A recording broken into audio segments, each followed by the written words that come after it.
தமிழ்நாடு இல்லத்தில் இருந்து அரசாங்கத்துக்கு சொந்தமான காரில் தான் நான் மாண்பு துணை ஜனாதிபதியை சந்தித்து பேசினேன். பிறகு மரியாதைக்குரிய உள்துறை அமைச்சர்கள் இடைவெளியை சந்திக்கின்ற பொழுதும் நானும் என்னுடைய மூத்த கட்சி நிர்வாகிகளும் என்னுடைய காரிலே அரசாங்க காரில் தான் நேரடியாக உள்துறை அமைச்சர் வீட்டுக்கு சென்று அவரை சந்தித்தேன்.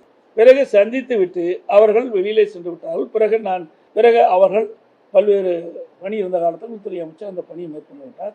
நான் வீட்டிலிருந்து வெளியில் ஒரு காரில் என் முகத்தை துடைக்கிறேன். அப்பொழுது அதை எடுத்து அரசியல் பண்ணுகிறேன். வெக்கமாகவும் வேதனையாகவும் தமிழ்நாட்டிலே ஊடகம் பத்திரிகையும் இந்திய நாட்டுக்கு ஒரு முன்னுதாரணமாக விளங்கக்கூடிய பத்திரிகை ஊடகம் இப்படி தரம் தாழ்ந்து இதை வெளியிடுவது எந்த விதத்தில் சரியாக இருக்கு?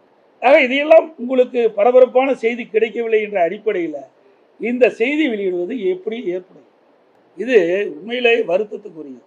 ஊடகத்துக்கும் பத்திரிகைகளுக்கும் என்று ஒரு நடுநிலையோடு செயல்படும். ஒரு தலைவரை வேண்டுமென்றே ஒரு கட்சியுடைய பொதுச் செயலாளரை திட்டமிட்டு இதை அவதூறாக செய்தி வெளியிடுறது சரியில்லை என்பதை மட்டும் நீங்கள் உணர வேண்டும். இன்னும் சொல்ல போனால் நான் சொல்லக்கூடாது, வருத்தத்தோடு சொல்கிறேன்.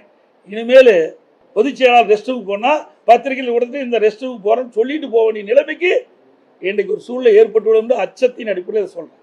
இதை முதலமைச்சர் கரூர் கூட்டத்தில் பேசுகிறார். எடப்பாடி பழனிசாமி முகத்தை மறைத்து கொண்டு வெளியிலே செல்வதற்கு என்ன காரணம்? நான் தான் பகிரங்கமாக உள்ள போனேன்ல.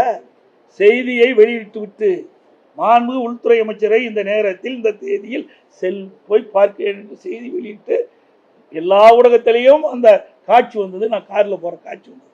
சொல்லிட்டு தானே போனேன். ஒரு முதலமைச்சர் எதை பேசுவது என்று தெரியாமல் பேசுகின்ற முதலமைச்சர். அதனால தான் பொம்மை முதலமைச்சர் சொல்லிட்டு இருக்கிறேன்.